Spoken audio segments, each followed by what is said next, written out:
All right, on today's episode of Python Papi, we're back inside our smart contracts project. Let's have a look at what we're going to be going over today. Yesterday, if you recall, we started our well, we didn't start our default function module. It was day 2. So today we're going to dive back in where we left off. Yesterday, you saw that we actually tried to run or send a transaction with our contract without calling a function. Now, I didn't explain that too good yesterday. The reason that it failed is because we didn't actually call the fun function from our contract. As you saw, we used the transact that was in the low level interactions. So we actually tried to bypass using the fun function and try to call a function or send funds that way. That's why we got the fallback error. So that had nothing to do with us actually using the fun function in our contract. If we had done that, everything would have worked perfectly fine. I just felt like I didn't explain that a little too good for you. So with that being said, let's pick up with some light reading. The fallback function will be called when someone sends ether to our contract without calling any function, like I just said, because we didn't call a full function from our contract. That's why we got that error.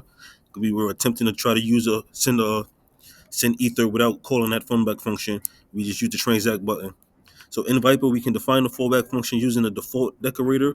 By nature, Vyper blocks any transaction that does not have a default function defined. This means that if we do not define a fallback function, any transaction that does not call a function will be blocked and will not be executed. This is a security feature in Vyper to prevent accidental loss of funds. So let's add a fallback function to our contract. This is how we can do that. Note this default function will also be a payable function, which means it can receive ether also. So you can see we have our add external, meaning it's going to be external function, means it only get called from the outside.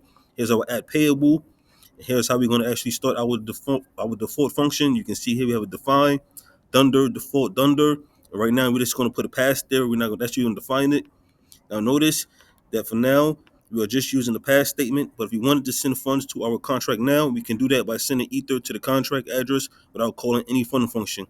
Now this will call a fallback function, and the ether will be received by the contract.